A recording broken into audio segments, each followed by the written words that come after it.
New concerns in Ukraine after Russia launched an attack involving more than 80 missiles, according to Ukrainian officials. ABC's Jacqueline Lee reports it could be the biggest attack of the year. Russia launched its biggest attack on Ukraine all year, lobbing 81 missiles, including 8 Iranian-made drones, according to the military.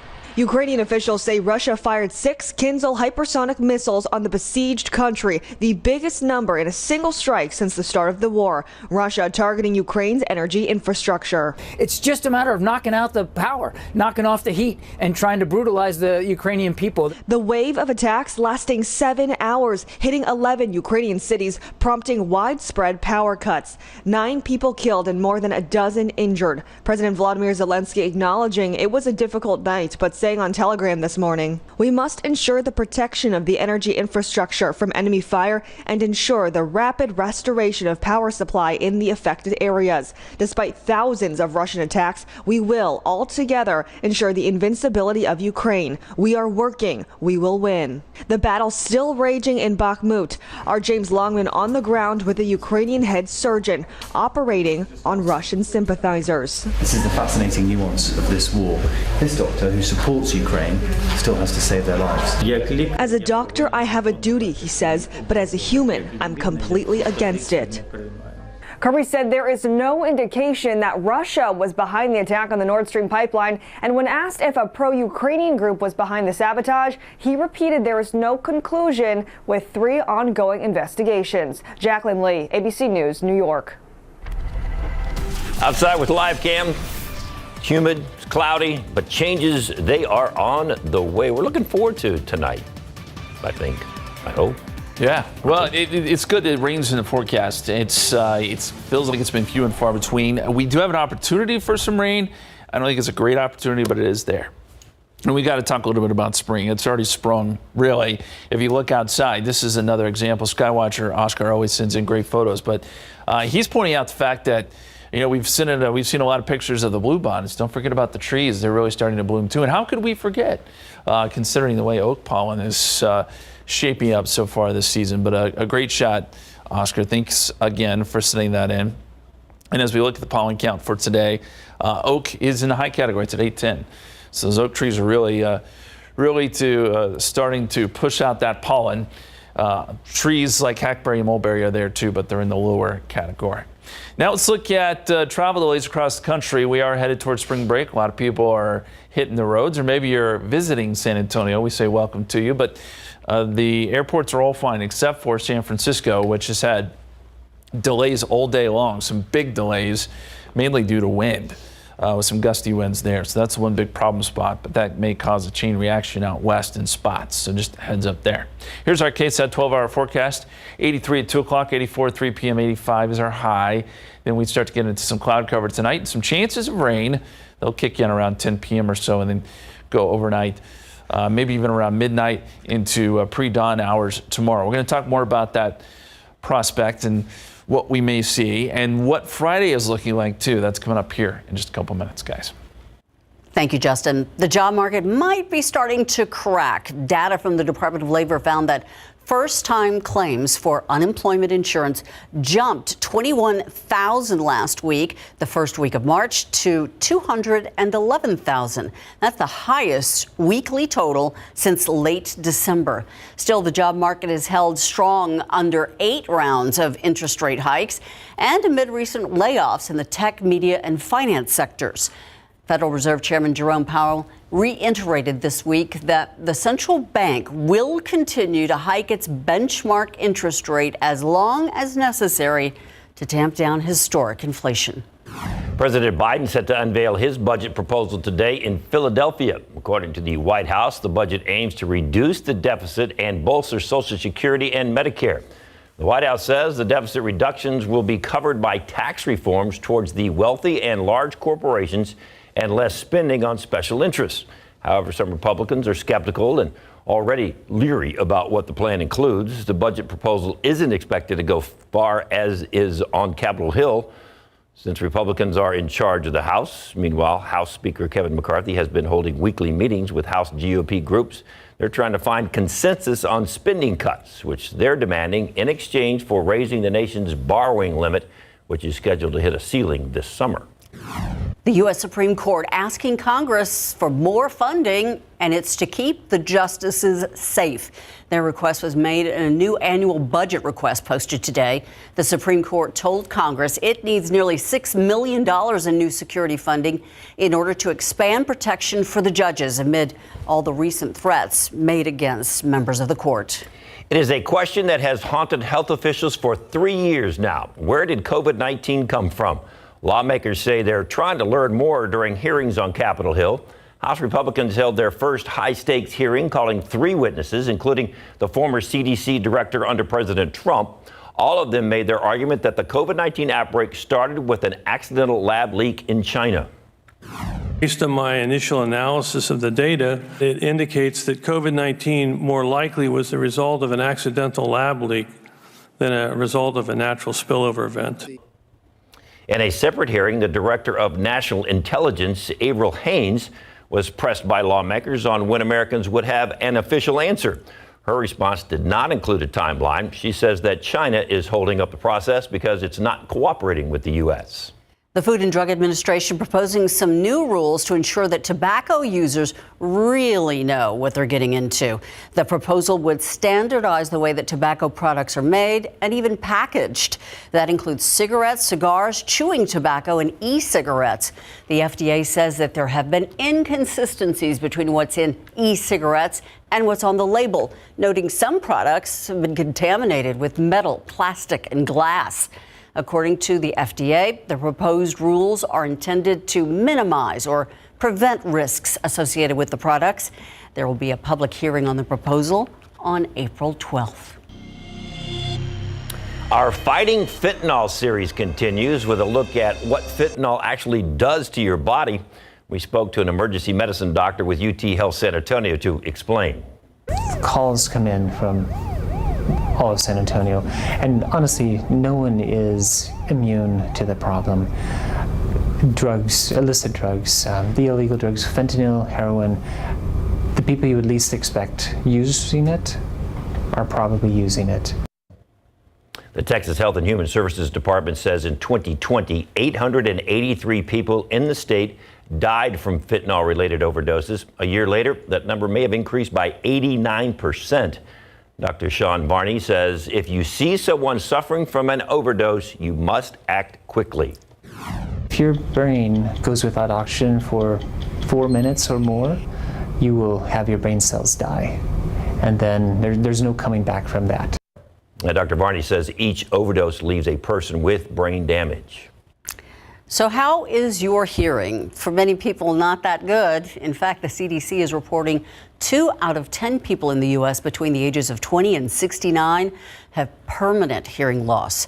But did you know that for many, hearing loss is preventable? Leslie Hudson has more on what you can do to protect one of your most vital senses. Can you hear me now? Can you hear me now?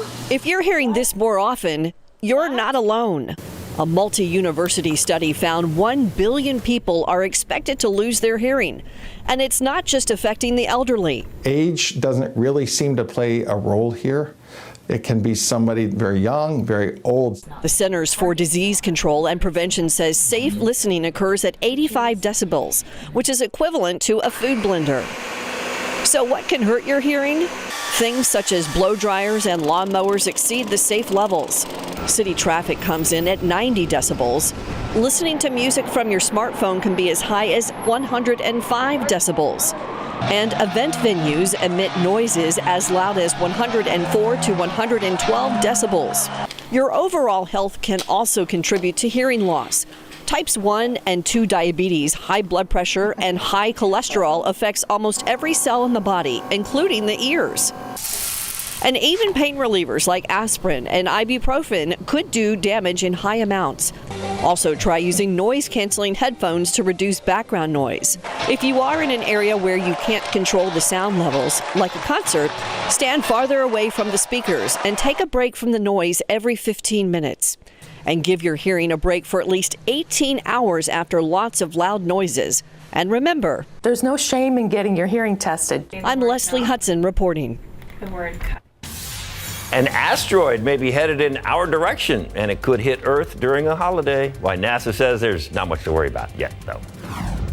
We're hearing more stories of survival after those major snowstorms in California. Here's one, how one elderly man survived being stranded in his car and how the snow actually helped to keep him alive. As the ice melts in the Arctic, NASA scientists are making some discoveries.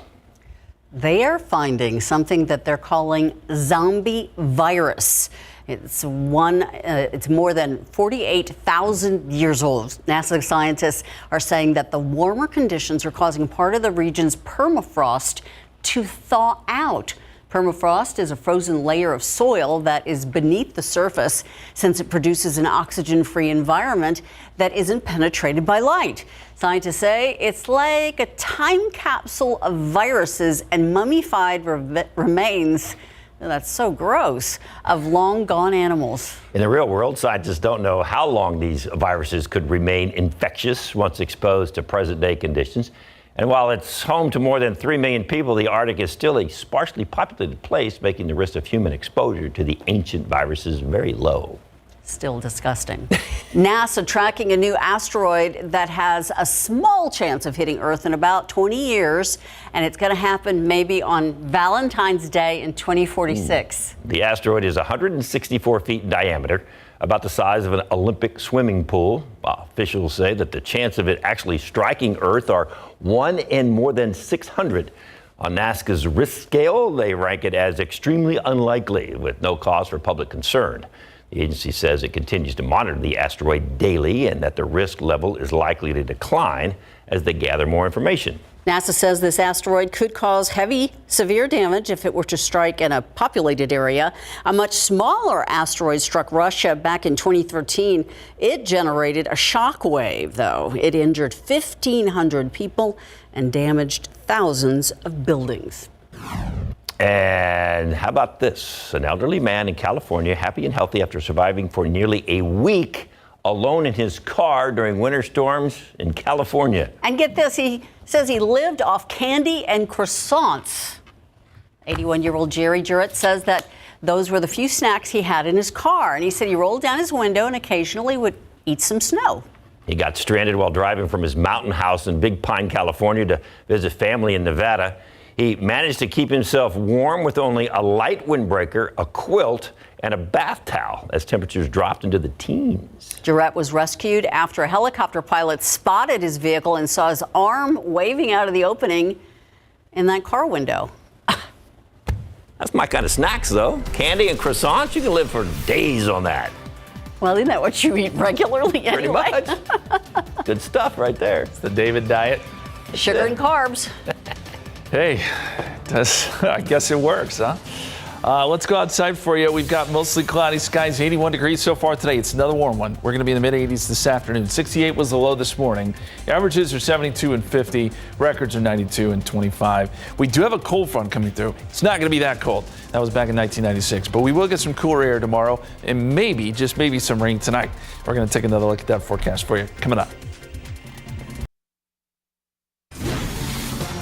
If you live north of the city, get ready. You might be getting a little bit of rain. We'll take it any way we can get it, anywhere we can get it around here. Good news. So true. We really have been parsing through the forecast just to find these rain chances because we want them to happen so very badly. There is an opportunity tonight, and I want to show you first the drought monitor. These come in every Thursday, so this is an update, and it shows basically the same thing we've seen over the last 6 weeks. Exceptional drought. From north of San Antonio to Bernie to Bandera, New Braunfels, up to Fredericksburg. This has been kind of the bullseye. We're all dry. We're all dealing with drought, but this is kind of the worst hit areas, especially there in Kendall County. Tonight, this is an area that could actually get some showers and storms. Now, not everyone's going to get rain. It's not going to be a ton of it, but it is in the forecast, and it looks a little bit better than it did. You know, we need some rain, too, when it comes to our rivers. Some people may be floating to rivers as we get into spring break. This is the latest on the Guadalupe, which obviously it tends to flow a little bit better in the winter, but as we get into the summer months, and we remember last summer, it stopped flowing in some cases, or at least the stream flow was down to zero. Here's the latest. It's at 28 cubic feet per second up near Kerrville. flowing at about 20 cubic feet per second at Spring Branch. As you get down towards New Braunfels, flowing pretty well. But these numbers are below where they were a year ago. So we're kind of getting off on a deficit here. And hopefully we'll get some rain and stream flows and river flows will all pick up, because this drought has taken a toll in many different ways. There's the scene outside. We've got partly to mostly cloudy skies as we look towards the airport. 81 degrees, south-southeasterly winds at 14, and those winds are a bit breezy. Dew point is at 62.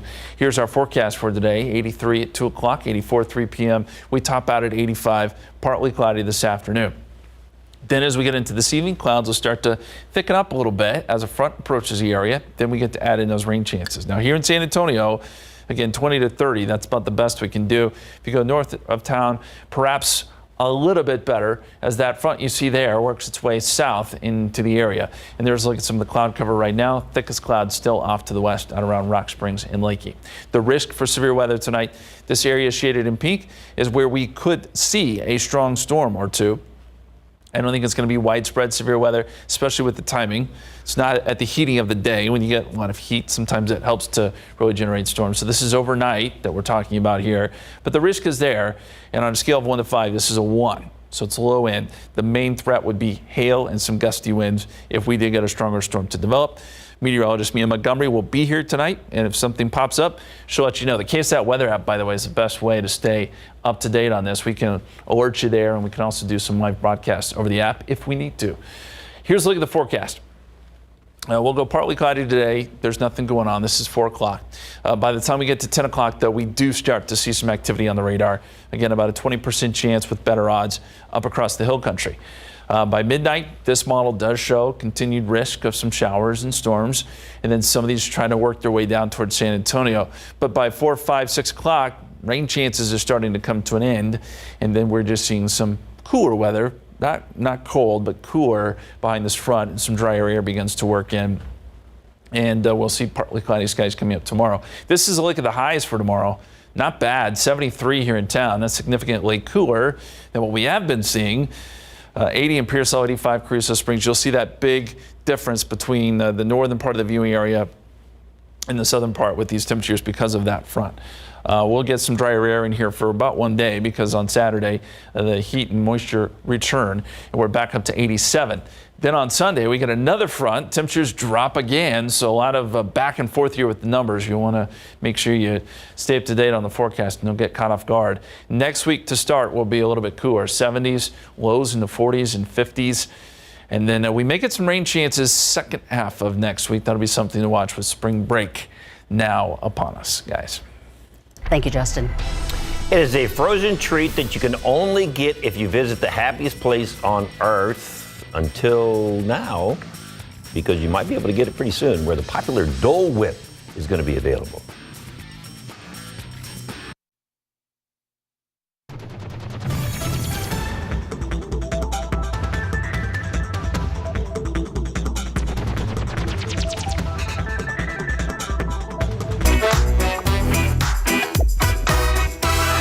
This is your daily news briefing from Cheddar News.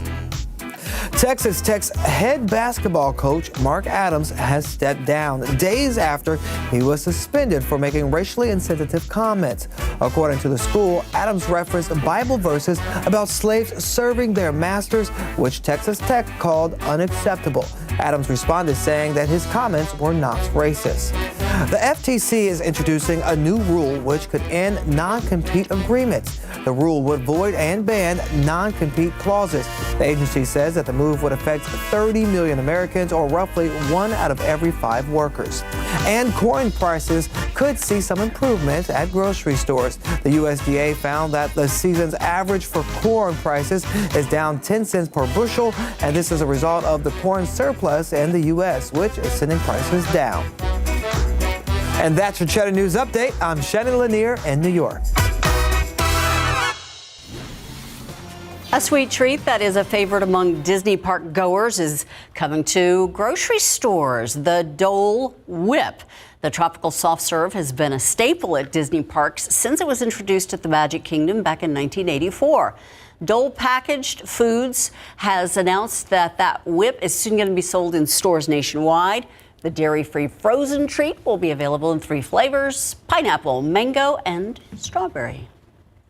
Happening today, if you got an opportunity to save on some gas, some Circle K's are knocking 30 cents off of every gallon of gas. Only happening at certain Circle K locations, though. If you want to get in on the deal, you'll have to go between 3 and 7 this afternoon. We've got all this information for you posted on our website. Just go to KSAT12. Also happening today, tickets for seniors hosted by Health Texas Primary Care, Ant-Man the Wasp, Quantumania. Tickets are going to be available while the supplies last from 12:30 p.m. to 2:30 p.m. at Complete Care Insurance Group. That's located at 1622 Southwest Military Drive. Health Texas is encouraging seniors to take their grandchildren or a friend to the private showing on March 16th. There is a limit of 3 tickets per person. And speaking of free entertainment, we got that for you. Yeah, coming up on SA Live. Does that mean we got to tell jokes? Okay. No, don't do it. Hey. We only have about a minute. Okay, so National Eat Your Noodles Day is coming up. Yes, it is. And Ernie Brandon from Charity Bar is here. He's going to make a great noodle dish, and a lot of local stuff goes in it too, right? Absolutely. So we're going to feature these oyster mushrooms grown by my buddy Andrew Denny for us. We do those on happy hour for 50% off Tuesday through Friday from 5 to 7. Loves to support local, and as the name implies, Charity Bar loves to support local charities. We're going to tell you all about that as well. And Jen is over at Green Acres. That's right, at Green Acres Golf and Games, to your spring break bucket list. Ezekiel is here with me, and we're at the go-karts. How popular is this? This is the most popular attraction we have here at Green Acres Golf and Games. Everybody wants to get on the go-karts. This is the spot to be. We're going to take off. Let's do it! Hey, anniversaries. That's is it your right. first? Is it your 30th? Adina Anderson has some great tips no matter what the year that you are celebrating. We are going to talk to her about that. And speaking of celebrating, we've got Becky's Unique Sweets on the show, and they are going to show off these incredible cake and cupcake creations. All right, then after all that, you got to work it off. Hope Pedraza from Inbalance Studios is here. Good to see you, Hope. So you're working out with the chair today? We are doing BAR today. We're going to talk about, kind of tie this into Women's History Month with the founder of BAR, who's kind of an innovator in the women's fitness industry, and we are going to show some BAR moves to you. Okay. Start stretching. Exactly. Youth Orchestra of San Antonio, guess what? They're going to be playing music by Queen. You're going to love this. All right, all that and more when SA Live continues in just a few minutes.